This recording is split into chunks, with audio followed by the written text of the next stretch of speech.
Hey, yo, man, what time is it? You know what time it is, man. 2 a.m.? Yeah, man. Man, you know what? What's that? It's 8:46, bro. Wow, that's deep. Yeah, you know what time that is. Yeah, man. Nappy head, Yo, Funk Army. what's up? Stand up. Get it live, y'all. Yo, Mo, drop that beat. You know what we gotta do. Yeah, man. We bringing this funk just for you. You know, Repeat after me. Say, you don't have to be the best, just gotta outlast the rest. You don't have to be the best, you don't. just gotta outlast the rest. No, you don't. You don't have to be the best, just gotta outlast the rest. You don't have to be the best, just gotta outlast the rest. United we stand, divided we fall. Should our backs ever be against the wall, we'll be together until the jam is done. I'ma say that again for you. United we stand, divided we fall. Should our backs ever be against the wall, we'll be together until the jam is done. Here we go, y'all. Now let me tell you a little story about United We Stand. It says we're gonna funk across this funkless land. We gon' stand up and let our voices be heard. We ain't gonna let nobody stop us from spreading the spiritual word. The ruthless corporate greedy don't give a damn about the needy. We need everybody in the house to join us on this one, alright? Y'all say, united we stand, divided we fall.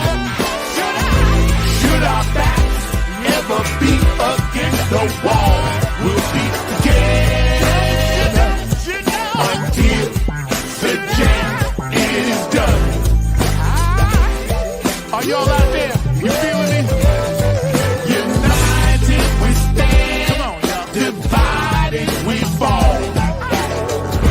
Should our backs ever be against the wall, we'll be together until the jam is done. Yeah. Check. 1, 2, 1, 2. United we stand, divided we fall. Funkin' with the poor people most of all, as they poison our mind with food control. Third eye is wise, sacrifice. Wake up and see what they doing to you and me. Keeping a separate product of Illuminati, like the jail cell did my boss John Gotti. Dirty politics and high-priced prostitution reside in all the important positions. Just look around at the injustice in the world. Some forced to live in a deplorable conditions. Watch us, watch what we do. This rap is coming up just for you. So sit back, relax, check out our phone calls. The nappy hip-hop army always bumping in your drum. Twitter, tweet, the TikTok. The ruthless corporate greedies don't give a damn about the needies. A movement, genocide and homicide is happening all around the world. Promise me this, promise me that, when all the fat cats stabbing us in the back. Man, get off my back, bro. Killing me. Let me see you wave your hand. We all gonna take the stand.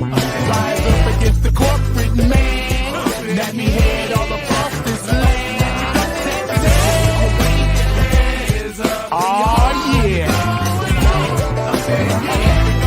Nothing but this new type funk 2022. Let me see you wave your hands. We all gonna take the stand. Rise up against the corporate man. Let me head all across this land. Come on, y'all.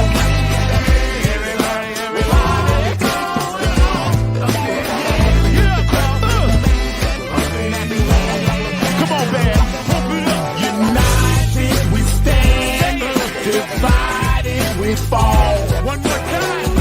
Should our backs ever be against the wall, we'll be together until the change is done.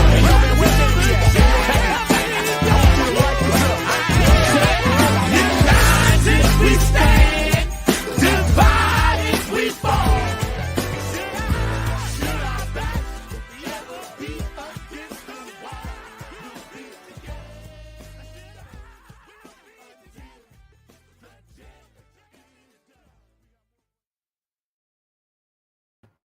I had to beam in like that, coming in the side, funk from the front seat.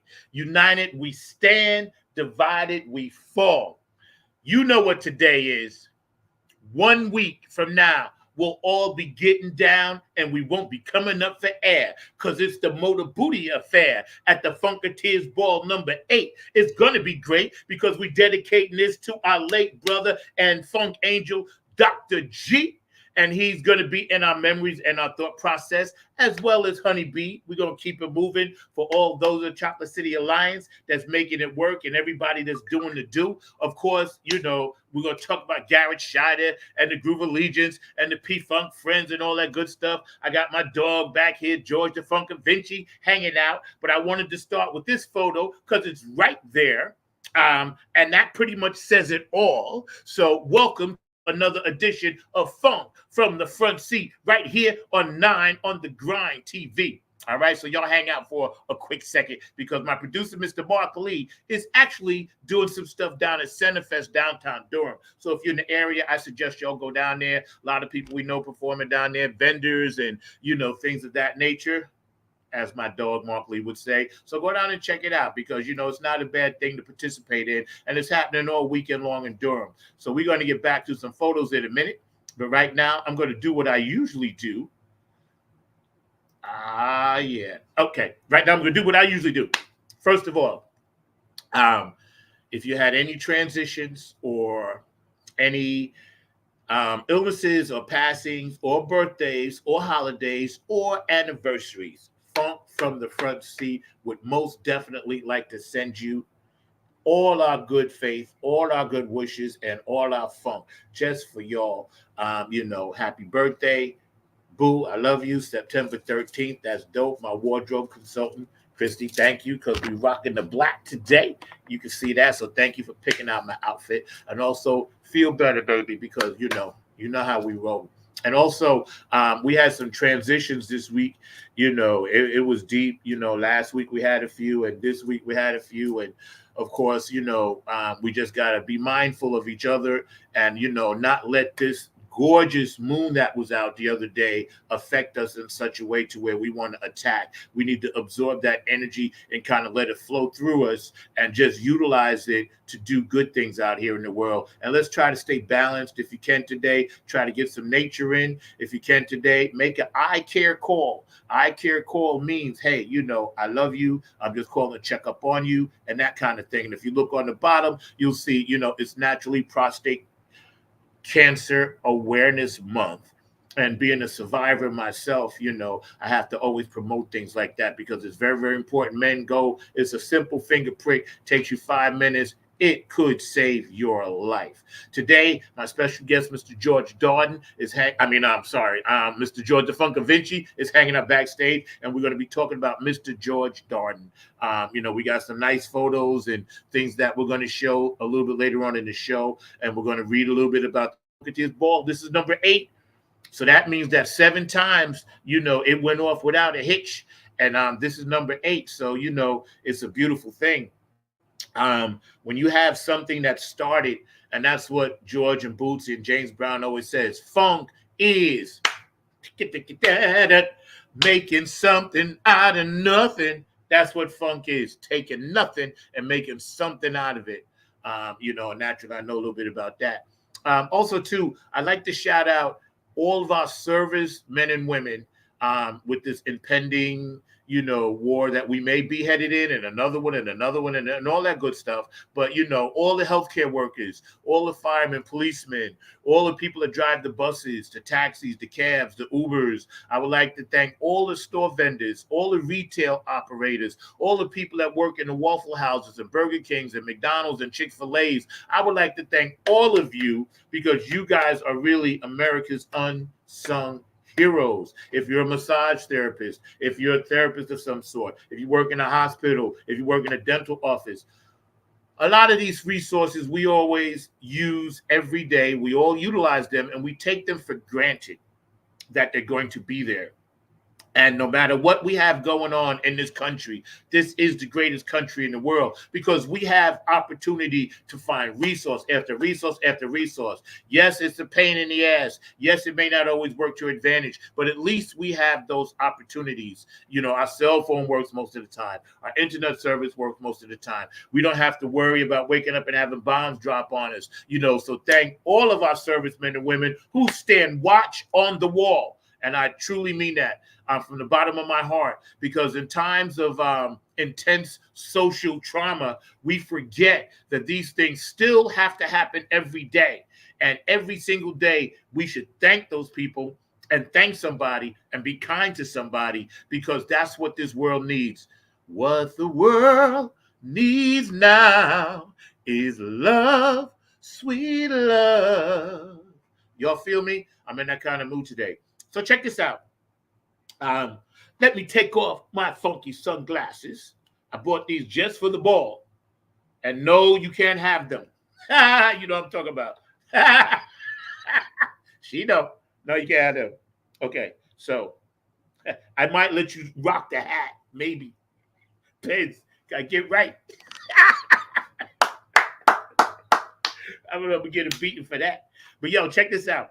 Funketeers ball, man. I'm gonna bring on my dog George Darden. I mean, damn, I keep saying George. He's here with me. I can't believe it. Oh, somebody else popped in. Let me see who else is back there.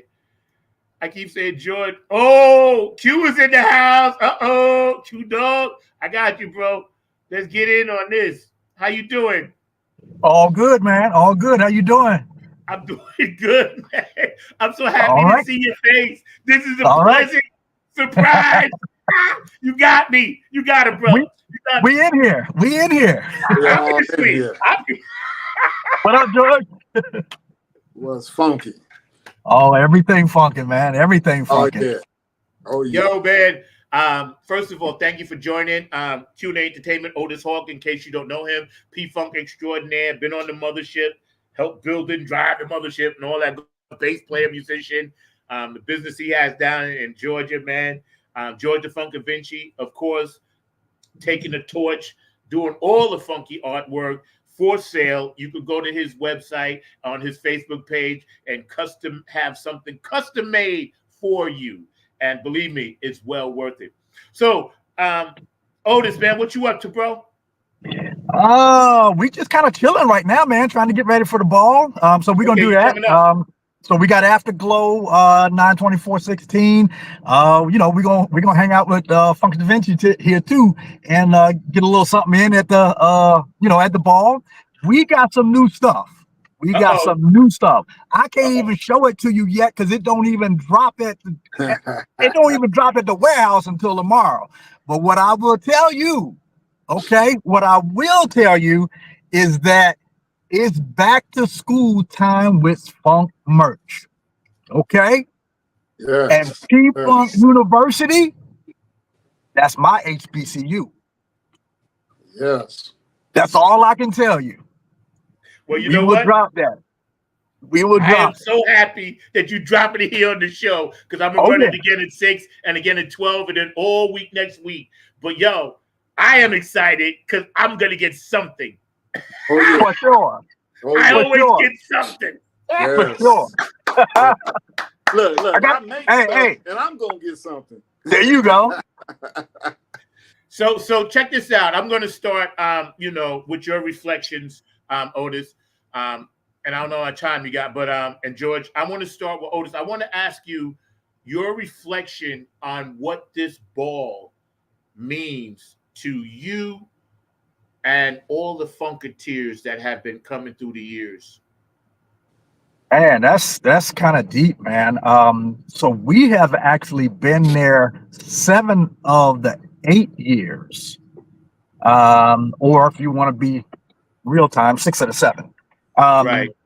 What it means, man, it's a way for our Funketeers to keep funk alive, to continue on the mothership, if you will, keep everything going in that direction, man, because we all know we all sing the same song and the same chant every time things come up. You know, why is our genre, why is that funk music, why did it get held back so long?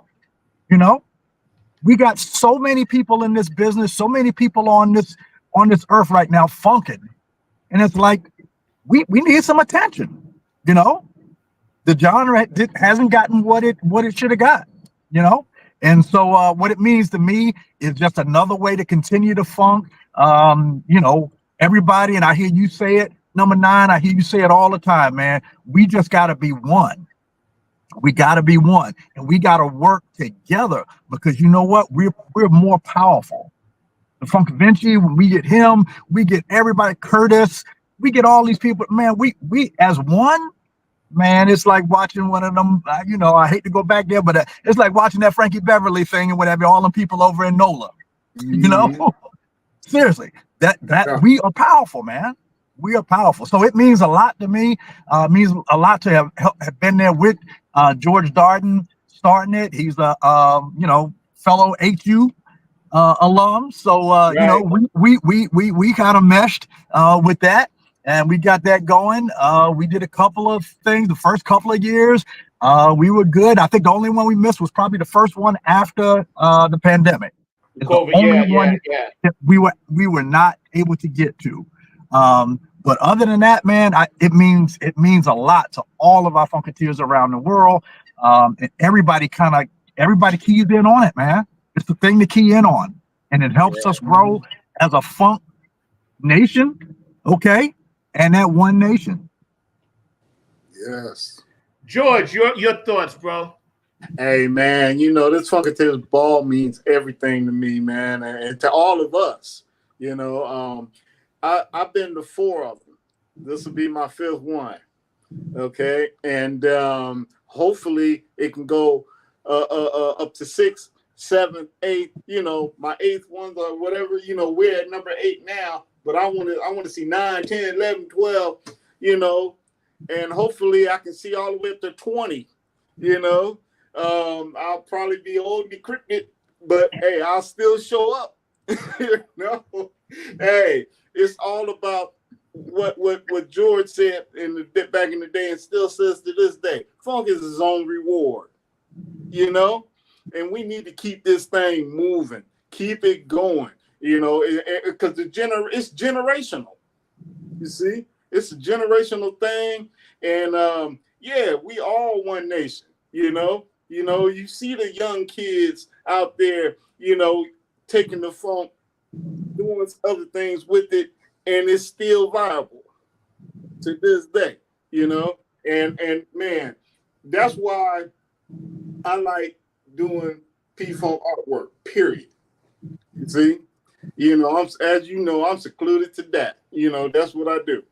You know, and of course, every now and then I touch a little music, but you know, yeah, man, it means so much to all of us that as you can see, we won't let it go, and it's not going nowhere.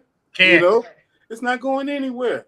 You know, that's right. We're gonna have a ball this time. You know, and I'm gonna be bringing some things over. Matter of fact, the one poster that I drew up.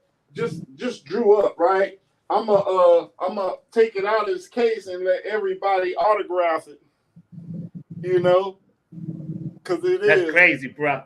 It's all of us, you know. Nice. It's all of us. I wanted to show Otis. You remember you gave me this at my very first ball. Yay! And you gave me this, and you see, it's still in the plastic.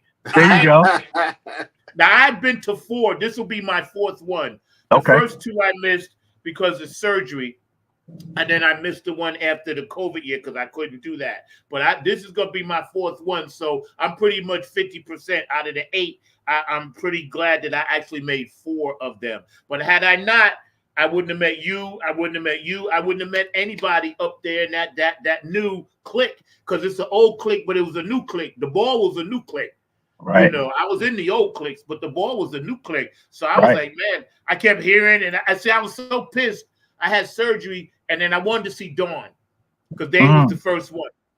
You know, I wanted to see them. And when I heard that they was there, I was like, oh man. I was like, and my doctor's like, nah, you can't travel. You know, your shoulders are sling, this and that. I said, but doc, suppose I just kind of do that. He said, no. He said, you can't go. I was like, all right. And then the very next year, I had the same freaking surgery on the other shoulder.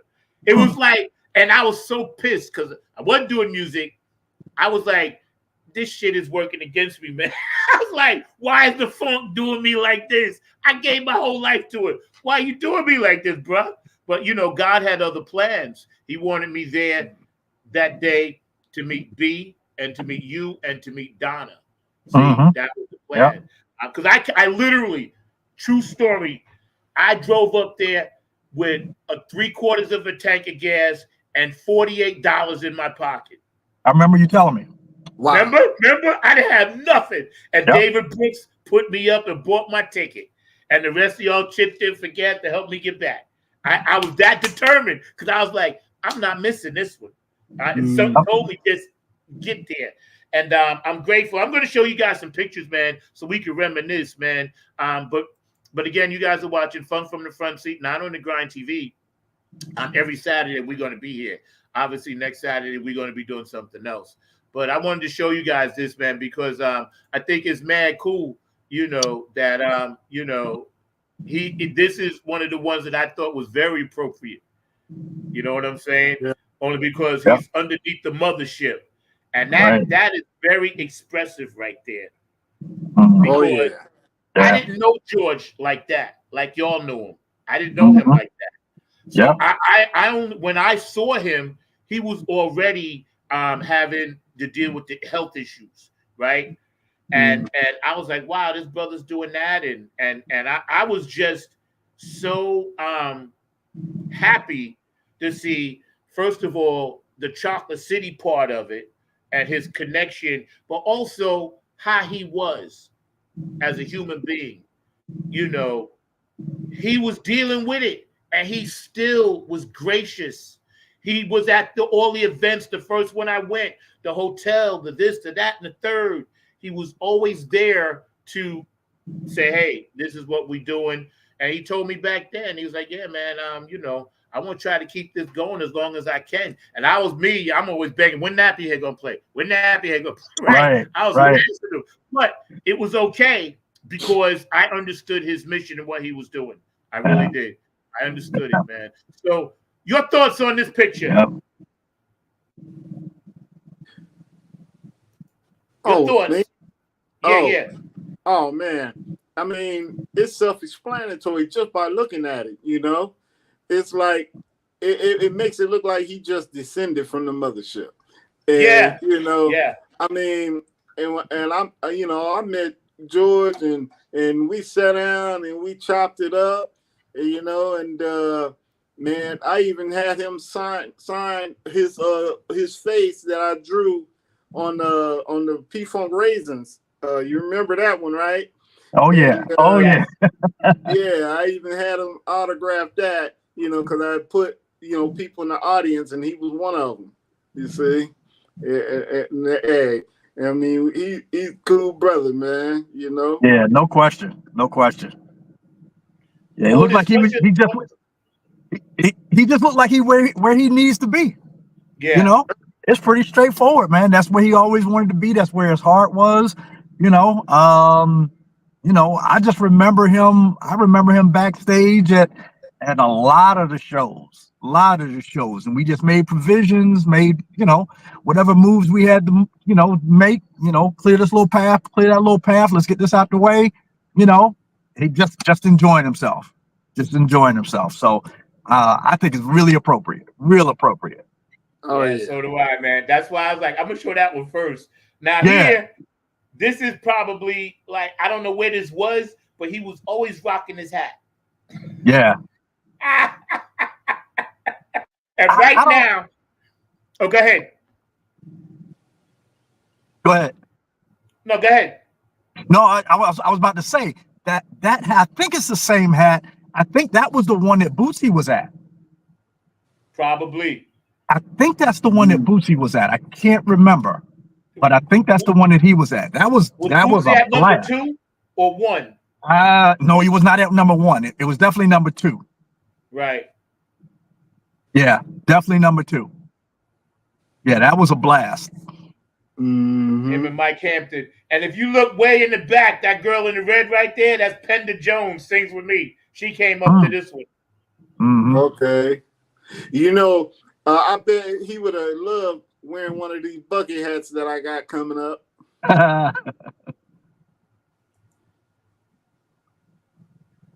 Him and his boys. Yeah, I'm assuming that's the fam. So yeah. Yeah, Redskins. He's definitely in the Skins. Although, you know what? He told me his cousin, because he knew I was a Jets fan and a Chicago Bears fan, and he once sent me something and said his cousin was on the 85 Super Bowl team of the Chicago Bears. He was the tight end, Moorhead or something like that. And he sent me the football card. This is how thoughtful he was. Yeah, this is how thoughtful this man was. He took the time out. He said, I got something for you. So he said, send me your address. And about like a month later, I get this envelope. I'm like, okay, I always hold up stuff to see if it's a check, right? So it ain't a check, yeah, ripping it. But I held it up. I saw this thing inside. So I was like, who's sending me some kind of cardboard? And he put that card in there, man. And I was like, damn. So I touched base with him. I was like, bro, I was like, you're just killing me over here with love. Right. Him and George, Dr. Funkenstein. Yep. That's it. The doctor. That's it.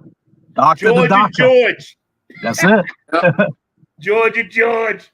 Yeah. Something about these Georges, man. Right. Something about it. oh, we done 3G now. 3G, you know it. I'm trying to tell you. George, and George. Right. Hey, there you go. I think this is the one that I performed with Tony Cameron and Funk All Stars at. I think this is that one. Look like it. Yeah. It looks like it, right? Yeah. Robert. Now Julia, the Funk Angel.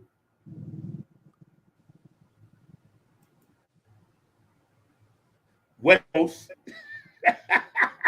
Funk Kid. And by the way, if you watch it, Funk Kid, we done beat y'all 5 times in a row in the trivia. Right. You know I'm gonna be down with y'all the next time around on that too. I know. Yeah, because they drafted me, man. That was wrong, man. Yes, we won by the last question. We won. West Coast. That's my dog Terry. Listen, we gotta keep Terry in our prayers. Terry, we love you. Obviously, he's been going through some things, man. I just talked to him 2 days ago. You know, so let's keep Terry in our prayers, man, and thoughts. He said he's gonna be at the ball. We ain't performing, but if I know him, he's gonna be at that ball. He ain't missing that. We love him, T. Good dude, good dude, brother. Real good dude. Yes, he is. Yep. That's special. Yep. That's special right there. Yeah, it is. Yeah. Definitely. Oh my goodness. Right? Yeah, man. And some of my shots that I got, I did them myself. They were candid. They didn't know I was taking them. And at the last minute, Funka Drill looked up. He said, "You taking me?" And I was like, "I already did it." So it's done. Yeah, we went and picked him up. We was up in New York. We did Funkadelic Studio. Okay. And me and Donna did a thing up there, and we scooped him up. We scooped him up, brought him over, had a blast, man. Had a blast up in the NY. Yeah. I be seeing Funkadelic Studios. They be doing them open recording jam things a lot. Yeah. Yeah, I haven't been to New York in a minute, but next time I go, I'm definitely gonna pop up there, man. Uh-huh. Julia is an important cog for y'all that don't know. Julia Rigsby and the Chocolate City Alliance, and her and Tony Cam deserve all the props, and they're working with Bethesda as well. But she's always been on time, man. Always been on time. Always. And we know who this is. Oh yeah, Mr. Hampton. Kid Funkadelic himself. Yep. Yeah. I gotta go back for a minute because I want you guys to see something. I had some earlier ones that I pulled up, right? Of him and Boosie, and I have to get to those because I know they're there somewhere. But yeah, man, as we partake on this journey, there we go. Now that's probably at one of Boosie's concerts. Yeah, that's early. From back in the day. Yeah. That's from back in the day. Mm-hmm. Yeah. Boosie be in that outfit, man. He be crazy tight with that. Mm-hmm. Now that's just the ball. That's the one. See, and he got the hat. Look at the hat right there. Yes.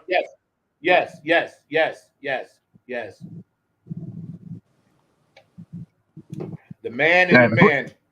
He couldn't even move about in the crowd, man. Bootsy couldn't even move, man. They descended on him like, of course, like you would not. He couldn't move. He couldn't. All he could do is dance. Bootsy be baptizing people. When I last saw him, he grabbed me by the head and pushed my head to his and baptized me. And I was like, "Oh, the Holy Ghost! Yes, the Holy Ghost!" Right. Not the friendly ghost. Right. The Holy Ghost. Yep. Right.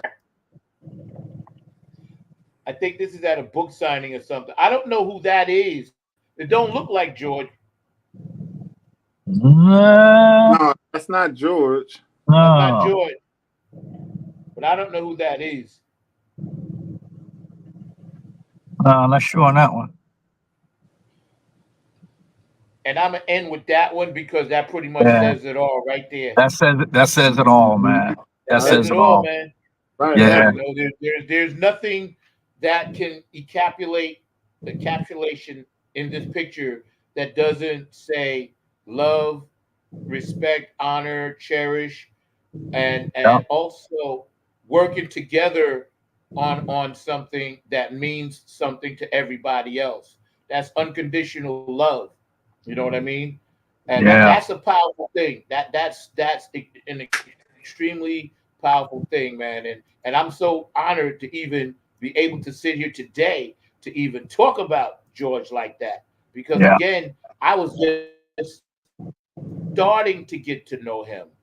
And when you know, he was always so busy, the only way, and he was a Club Funketeer ambassador as well.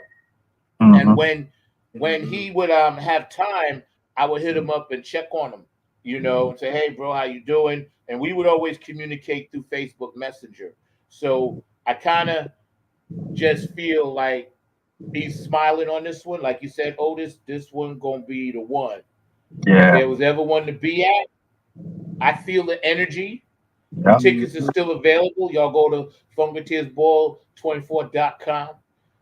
But yeah, I think this is gonna be the one, man. Even if you just show up on Saturday, you know, the one. Who so far out of the acts? Because I'm gonna read this thing, right?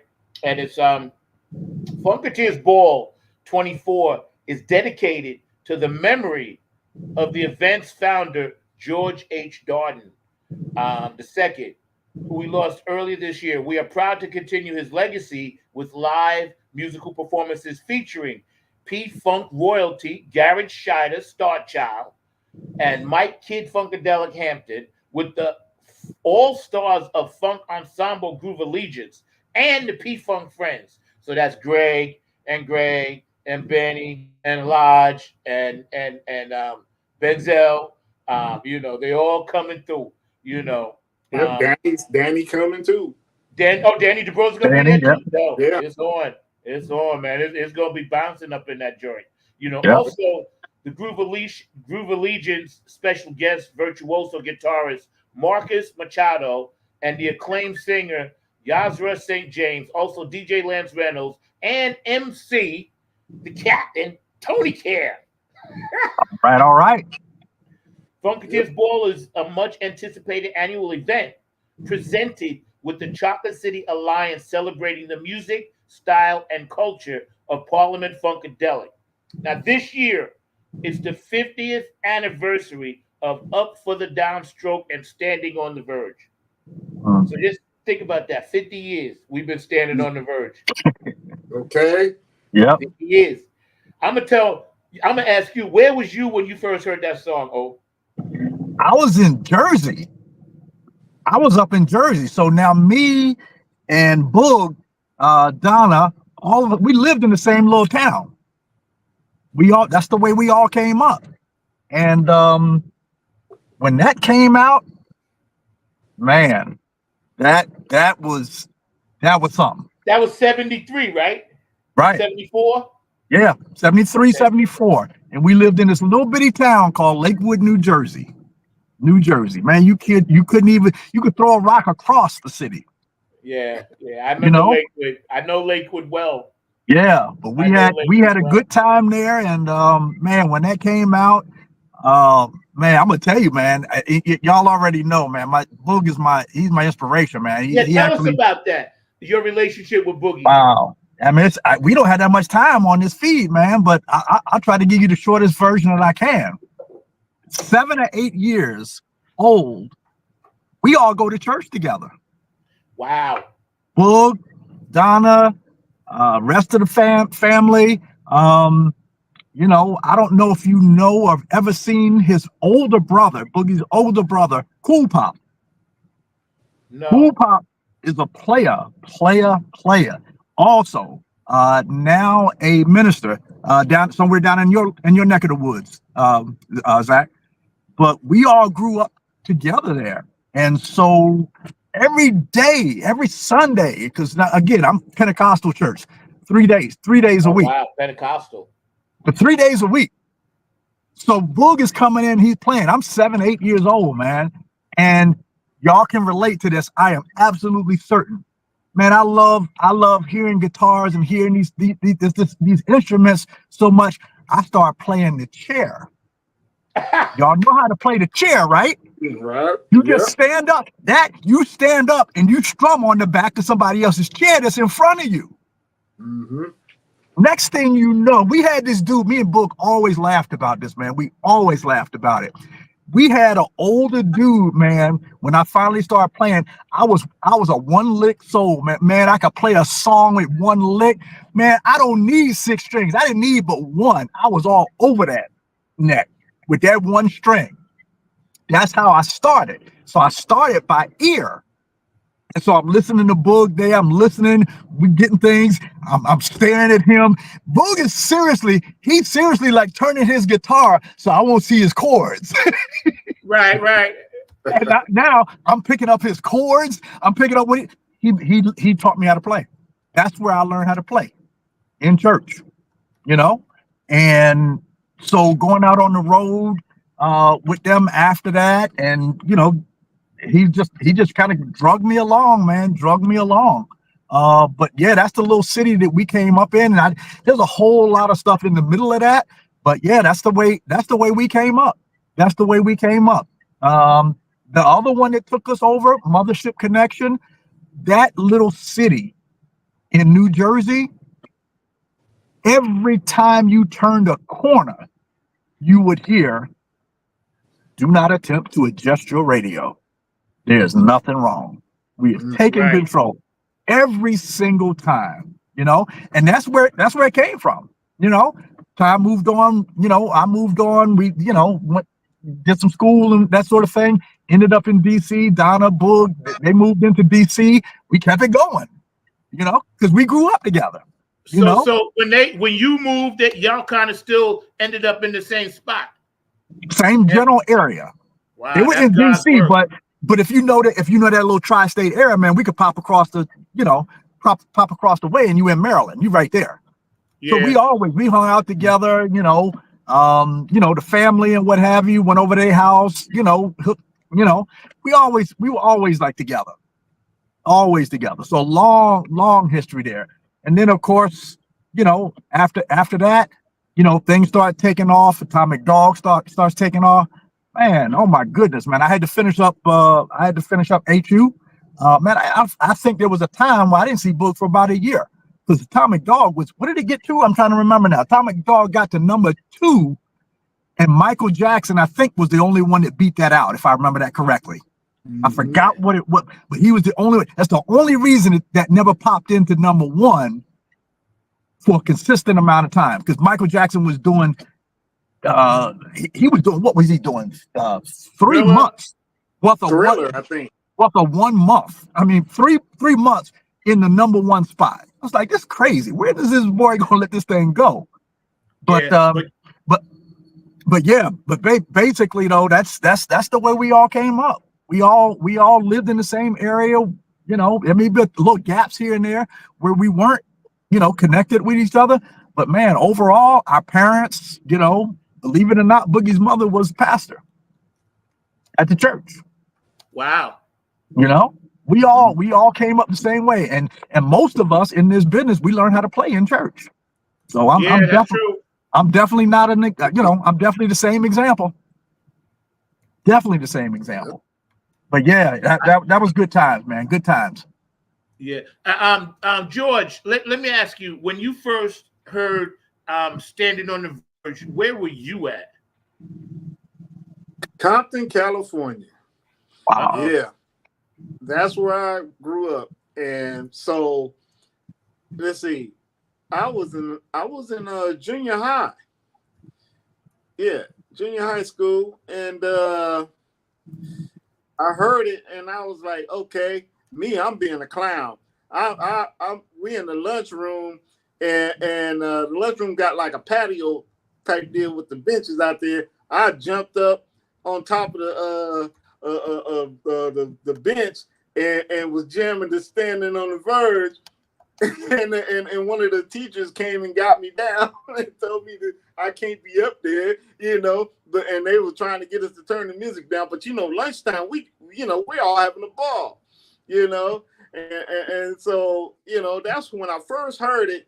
And then I had my mom go buy me the album. I had her go buy me the album because I had to have it, you know.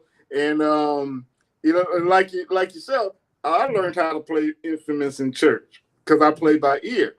And it's crazy because I got a C in music. Okay. But it was like I got an A in church. You know? Yo, right? The first thing I learned how to do in church was play the organ. Okay. And then the next thing I learned was drums. And then but I stuck more with the organs, but I always was a bass head. I loved the bass, you know. So I would go, and when everybody leave after rehearsals, you know, choir practice, I'd go grab the bass and just start plucking notes out, Parliament notes. That's what I would do. I'm playing Give Up the Funk at church. And then I got in trouble one time because the pastor heard me. You know? I got in trouble. So I was told not to touch the bass no more, you know. And I could still be in the choir, but I couldn't touch the instruments, you know. But my mom, she went and got me a keyboard. And so that's when I started doing that. And then my little money from cutting grass, I saved up enough to buy a drum machine. So I brought me a drum machine and started programming drum machine. That's when the like 808 and stuff was out. You know, they come up with the 808 later on.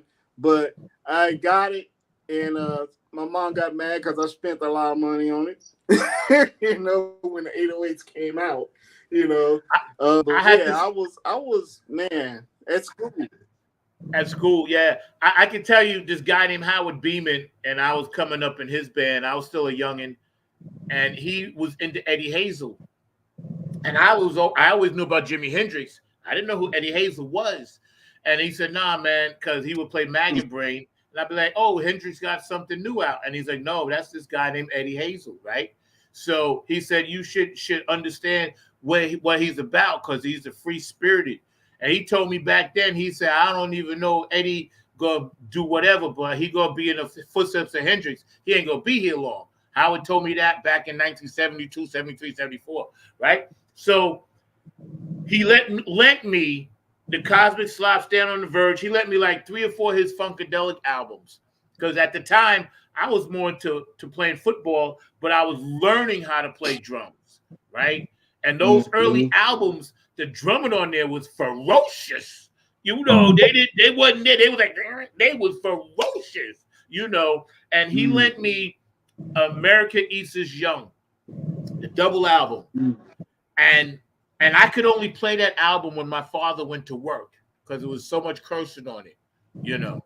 And then I was like, okay, I understood. And I was like, I think this is who I am because I identified with it. And then I heard, hey, lady, won't you be my dog? And I'll be, I was like, okay, are they allowed to say that? I literally asked Howard B. I said, are they allowed to say stuff like that? And he said, yo, this is Funkadelic, son. Right? And then I heard, I heard that guitar and the way it launched in. And then I heard, I said, this is funk fusion. They wasn't calling it that, but if you think about those lines, that they was like, yo, we just in here and y'all ain't gonna fuck with this, right? And I was like, okay, Standing on the Verge. I listened to the words. I was like, I'm in. I'm sold. Because it had all the elements I loved: rock, funk, wildness. You know what I mean? And of course, that was just my personal story. But our whole neighborhood in Bayshore was underground funk. We knew Mother's Finest, P-Funk, all of that stuff, because we was a small little knit community. And there wasn't even a lot of black people in my community at all. Bayshore population, it must have been like maybe 70% white, 30% black. So when we would go to parties and we would go to things, and our parties, we would be playing Funkadelic music. You know, we play some dance stuff, but somebody always threw on one of them songs. And shit goddamn and all of that, right? So I was like, these are some wild motherfuckers saying all this shit. I literally was asking everybody, because I'm a preacher's kid, are they allowed to say this stuff on the record? You know what I'm saying? Talk about pussy, call my baby pussy. I was like, are you kidding me? Are you kidding me? If I would have let my father hear that song, he would have threw me out of the house. Right. What? Oh man, That's where we are. Off of Tear the Roof Off the Sucker. Because I was rolling back with my uncle from batting cages, and that song came on the radio. So we pull up at the house. I'm still singing the song. Tear the roof off, they're going to tear the roof off the motherfucker. Right. My mom thought I was saying motherfucker. Oh man, I got smacked. She told me to get in the room. What was I singing? My uncle had to bail me out, man. My uncle said, "Oh no, it's a song. It's a song that they play on K-Day." I'm like, "Oh man!" But I got a quick thing to add. Then I'm gonna finish something. Or I'm gonna let you go. But I got to tell you, right? When Parliament Funkadelic, Grand Funk Railroad, of course Hendrix and Sly, when all of that music came out, not so much James Brown, because smaller stereos could still handle his stuff. When that music came out and they had elevated the sound, I went to my father. I said, listen, I don't want no birthday presents. I don't want to do anything. I'll cut grass all summer. I need a bigger stereo. Plain and simple. Because he knew I was a musician. And the little tiny thing I had, the little Sears and Roebuck one, man. Oh, man. Funkadelic was blowing that up. Man, you done took me back, man. I had that one. The Sears and Roebuck. It was like this big. It had a radio, had an 8-track. 8-track. And the record player sat on top, and the speakers were about the size of a shoebox. Right. Had a fake tweeter at the top and like a 8-inch or 9-inch cone. That was it. And I was trying, and them little skinny wires, and I was trying to play Funkadelic through that. Not gonna happen. No. It was like, bang, bzz, bang. My stereo was like, F you, son. I'm out. Yeah, you blowing up all kind of speakers. Right. The next year, my dad got me the Yamaha Pioneers. and stuff. The Yamaha, and I still have that to this day in storage. All right. I still have it. The speakers were like that. The head was like that. It was tubes. It was tubes. And he went to this place, Crazy Eddie's. Remember Crazy Eddie's? Yeah. He got it for $200 and something, which was a lot of money back then, right? Crazy Eddie's. And I still have it. That's why I never threw it away, and it still works. That's something, man. Yeah, you took me way back there, man. That Sears Roebuck. Yeah, that was my first amp and my first guitar. My parents bought it from me when they got tired of seeing me strumming on the back of the chair. They took me to Sears and Roebuck, both of them, and got me an amp.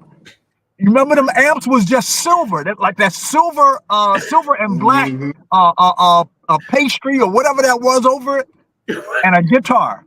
Right. And I went from there. The rest of it was history, man. Yo, let me ask you though. Did the amp have that hearing aid cord, that little skinny cord? Man, stop, man. Stop it. Stop it, man. Stop it. Wait, did it say realistic or Emerson on it? What did it say? Did it say realistic or Emerson on it? Realistic. But remember the cord though. They wanted you to plug in with a hearing aid cord and then plug it into the thing. It was so. I was like, this ain't even a regular jack cord. Like George said, that's like square dancing on a round floor. Making something out of nothing, bro. Look at us now. See what I'm saying? Look at us now. You know, exactly. See, this is dedication for everybody watching the show. And forgive me because my lips are doing some chemo stuff. But for everybody watching the show, man, this is called dedication to the love of each other, our vibe, our ministry to each other through the funk. And if you don't know nothing else about the funk, come for the first time and get some of this because you will always have it. You'll always have it. If you meet I've never met a funketeer throughout the United States that I met for the first time. We didn't instantly show love. Yep. We don't fight. We don't do all that crazy stuff. Yep. That's why I'm bringing DJ Me with us. You know, Hector Garcia. This will be his first time coming to the bar. Oh man. Yeah. So I made sure that he, I talked him up. I said, "Hey man, come on down." You know, he got that mothership built out here. That big one. Oh, it's huge. Yeah, and that's when you can actually go inside, sit down at the helms, and bump the music because it got a serious sound system in it. Lights, smoke, everything, and it's got 3 seats: the captain and the 2 helmsmen or drivers. You can just sit there and chill. It is bad. I'm coming there one day, Christy and I. We're gonna make it there. Trust me, because he always invites me, Hector. But I can't make it. But I'm gonna be down there, bro. I'm gonna get some of that. That's a nice ship, man. There's a hotel directly next door, walking distance. That's San Antonio, right? Yeah, San Antonio. All right, I know approximately where it is. Yep. Now let's move on to Up for the Downstroke. All right, that's the other one. Oh, I'm gonna just let you go first. Man, Up for the Downstroke. Shoot, the thing that sticks in my head on that one when that came out, and again, I got to go back to the roots here, which was the church where we started. Man, in the middle of songs, the church songs, Boog would be unamped, just acoustically messing with that, just messing with it. So when it came out, it was, again, it's like everything that came out, man. I don't know. It's not many folks that remember it like that. But when you can put out song after song after song after song, and every one of them is hitting like that, man, you got something. You got something. Up for the Downstroke was definitely like you couldn't wait for George to put out something else. You couldn't wait. Like you knew it was coming, but you just like you all messed up because you can't figure out when it's gonna come, but you know it's gonna come. But Up for the Downstroke, all that, man. In New York, we were at a disadvantage, and I'll tell you why. Right? We would get the music last. Now I would get it, but the vibe would be last because New York was always into the glitz, glamour, that, and the third. But our little clique, we used to order stuff from this place called Audiophile. And if we went to the farmer's market, not the one in Bayshore, but if we went to the farmer's market in Queens, we had to get on the train and go there, right, to 125th to buy Funkadelic and P-Funk albums because farmer's market only sold the 45s, right? Yeah. So when Up for the Downstroke came out, I remember I wasn't watching Soul, might have been Soul Train, and the commercial came on with George with the boombox and the long cape. And they was like, Detroit for the Downstroke. I was like, again, why am I last? You know what I'm saying? The shit had been out. You guys had been heard it. It was like 6 months behind schedule for us, right? And we listened to it. Of course, it was like, all right, bet. So somebody in the neighborhood always had it, right? So then that responsibility fell on to me. Because what I did, if I went to a party, God bless me, please forgive me. If there was a Funkadelic album there, I'm stealing it. Because I knew they didn't know what to do with it. It would be on the bottom of the pile, maybe scratched up. At the end of the party, maxi coat. Hey, you got it. I'm taking it. Got it. God told me I had that right. Right. I'm like Donald Trump. I had the right to snatch up that album by the you-know-what. Y'all don't know what to do with it. And then within one summer, bro, I had a Funkadelic collection with all different initials on it. JD, ZD, AC, all mine, son. Mine. Right. I took it. Right. You want something in life, you gotta take it. Yep. That's it. So yeah, let me Up for the Downstroke on Sam Verge, which will be performed live with many more classic P-Funk jams as well as the next generation of funk. For you guys that's coming out, enjoy an evening of great live music and share the experience with the Funketeers from the DC area and all around the world. One Nation Under Groove and all the funkiest attire that you can wear. Please feel free to wear it, but you don't have to. Vibe and get down on the dance floor because soon as the first song starts, soon as Danny starts hitting that, whatever he's going to do, we leaving the tables and we're all going to the front. Be prepared for that. Yes. That's what happens at P-Funk Show. That's it. We got about 5 minutes left. Yo, this has been an amazing run, man. I gotta thank you guys for popping on and making this really a lot of fun. Of course, I'm gonna see y'all next week. And when we finally meet, the three of us, we have to get a picture of just us three. That'll work. We have to get this picture of just us three because for a lot of reasons, but because none of us have that. You know what I'm saying? None of us have that.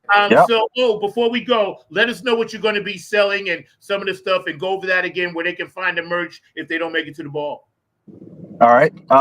For me, it's going to be Afterglow 92416.com. And real quickly, I just want people to understand what that 92416 stands for. People keep asking me that. 92416 is the day that the mothership entered the Black Museum. That's the day that the mothership was in there. So we tagged that along with our name. So coming out, we got a brand new line for you, coming up here. It's definitely going to be some funky stuff.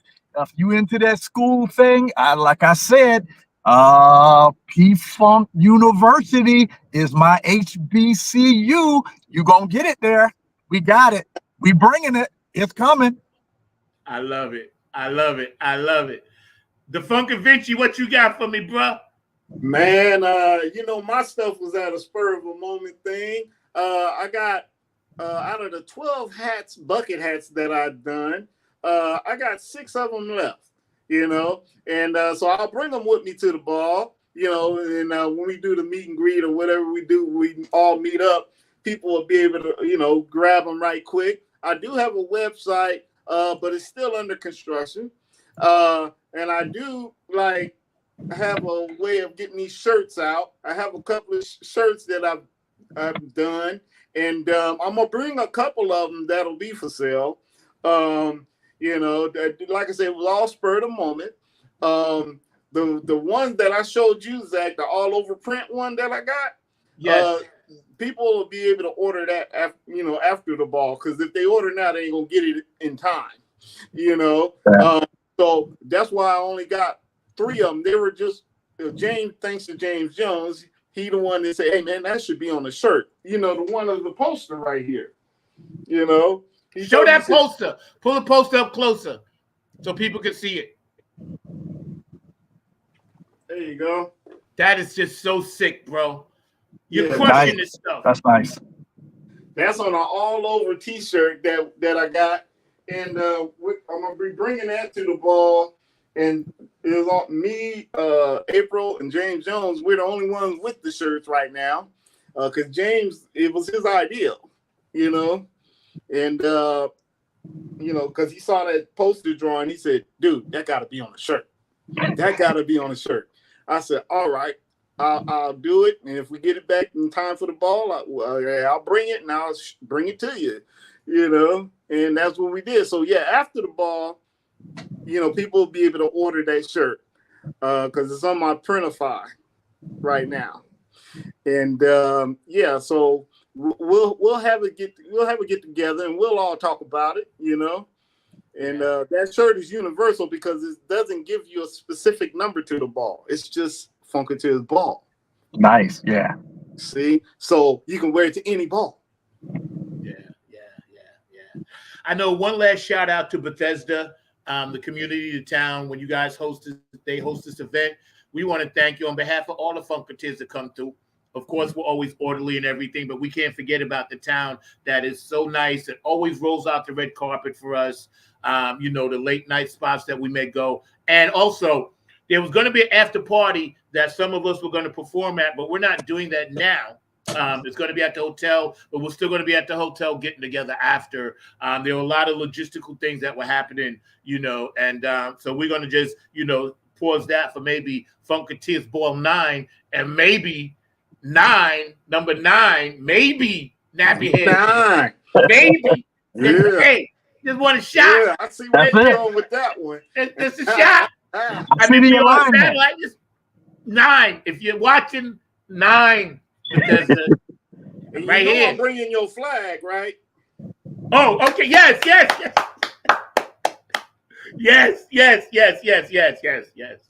So let's manifest this to for sure.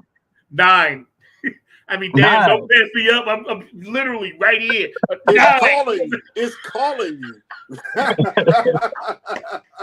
Thank you for sharing that story about Boog. Yeah. Because a lot of people always want to know what that 92416 is. Yeah. You know? And that's bad. And just lastly, let me just say this last little piece, man, because I get a little touched up about this. You know, a lot of our Funkatiers, Eddie, Boogie, I can go on and on and on. Never were able to see the mothership go into that Hall of Fame, man. They never saw it go into the museum. And so what we stand for at Afterglow is a way to just keep funk alive, number one, and to keep honoring those guys who didn't see it and those who are coming behind them.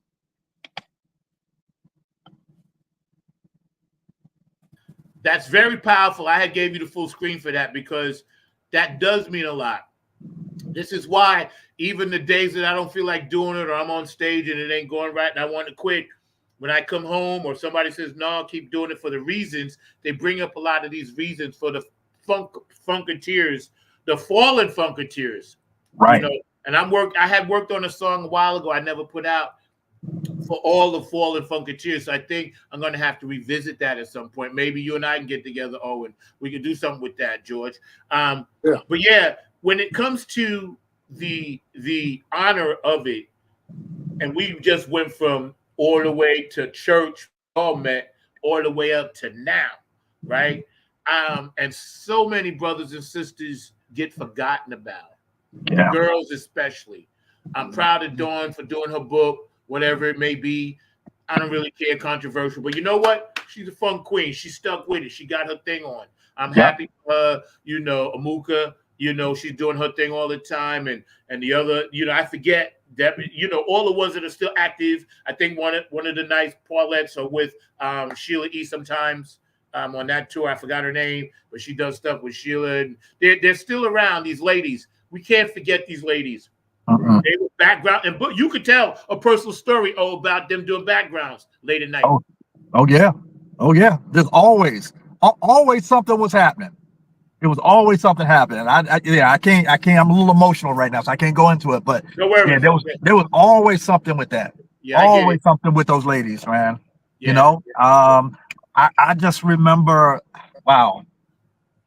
It could be spontaneous in the middle of the hotel, coming back from the show, something else pick up, and you start something new, and you learn something new. You know, Lita Woods, man, my heart. Oh God, yeah, man, that's the voice right there, man. That was the voice, definitely the voice, man. So all the ladies, man, all the ladies, as Boog would say, chirp chirp, they can chirp. That's right. Because Belita, I always loved Brainstorm and never knew why. It was her and that bass player. And then I couldn't believe it when years later I actually met her. She was frying chicken. I was in the room with them and fish. And I sat down with Belita Woods, had fish, chicken, collard greens, and yams up in upstate where the undisclosed mothership is. I ain't gonna get a place. But I've been there. I said in my mind, George and I was like, I can't believe. It was like sitting with Mahalia Jackson. Right. Because to me, she's the Mahalia Jackson of funk. Mahalia Jackson has always been my favorite vocalist, regardless, because of who she was. But, of course, Gary Shider, Belita. But I couldn't believe I was sitting talking to her about greens and chicken and fish. Right. It was just, it blew my mind. And I was like, I loved you in Brainstorm and never knew why I loved that group. I said it was your voice. The music was badass because them boys were bad. Yeah. I was like, your voice. I was like, now you with P-Funk. I was like, I got the vapors. You know what I'm saying? I got the vapors behind that, man. And of course, Dawn, I hung out with her a lot, with the Amuka. And I said, man, you guys are the brides of Funkenstein. I was like, I can't believe that y'all even exist because I only knew you from the albums. You know what I'm saying? And now that they're all still doing it, including Star and all the other girls that were there, I am just so proud of these women. And I have to put this in. Yeah. I have to, man, because they be forgotten about. And we can't do that. It's like they were all part of it. It was like you were part of it. You a mixture. It was like y'all was in a blender. You know what I'm saying? There'll never be another. This won't be. This won't be. Anyway, we get ready to get out of here, man. Any last words or thoughts, gentlemen, before we hiatus out of here? Let's see y'all at the ball. Bring your funk with you. Exactly. Yep. And you know what it is? Compton love for life, P-Funk forever. And you know how we keep those peace signs together. That's what's up. We're going to end with something that I like to always end with because it always talks about the power of the one. So I will see you guys at the ball. Make sure you all are there. Go to funkatinsball.com. Check out Tony Cam's website. Check out Q&A Entertainment. Check out Otis's website, 92416, Afterglow 92416 with Donna and everybody. And Georgia Funk and Vinci going to be bringing the dope art. I'm going to be bringing my funk vibe there. We're going to be coming through. Everybody just know we're going to turn this one up and turn this one out for Dr. G. Yes. I love you, Dr. G. I got to put your picture one more time. And wear the funk on your feet shoes. You know what I mean. Right. We love you, Dr. G, and we're going to do this one right for you, bro. All right? So let's get out of here with a little bit of this.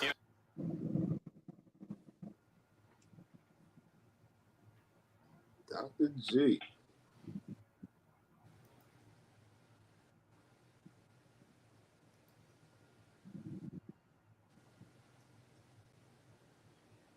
One second. Oh, my producer is messing with me. Somebody's trying to email me in the middle of stuff, which is very, very weird to me. And nothing I can do about that. Hold on. My producer, Mr. Markley's in the field. Thank you, Mr. Markley. I love you, bro. You know, it's however you feel, but you just have to fit it between that space, that little space that you got, which is one. You know? One. You know? One. And then you would try to fit your different notes, but you felt in between it, like, you know, and that's the funk. You know? You know? And you can change that. You know, and that's the funk. And you can change that.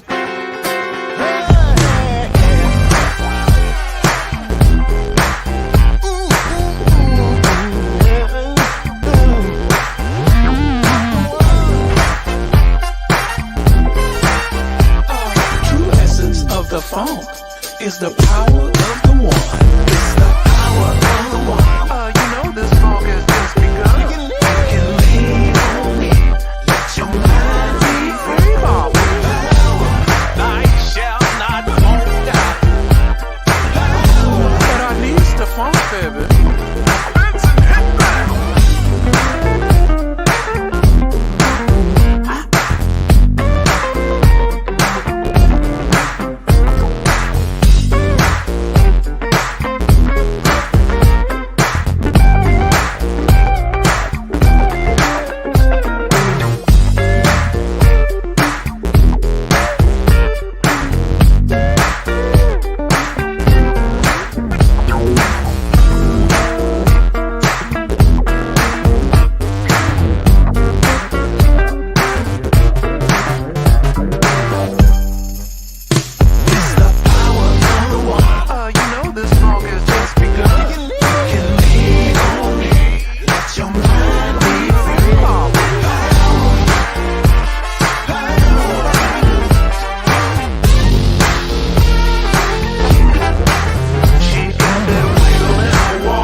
essence of the funk is the power of the one, Bob.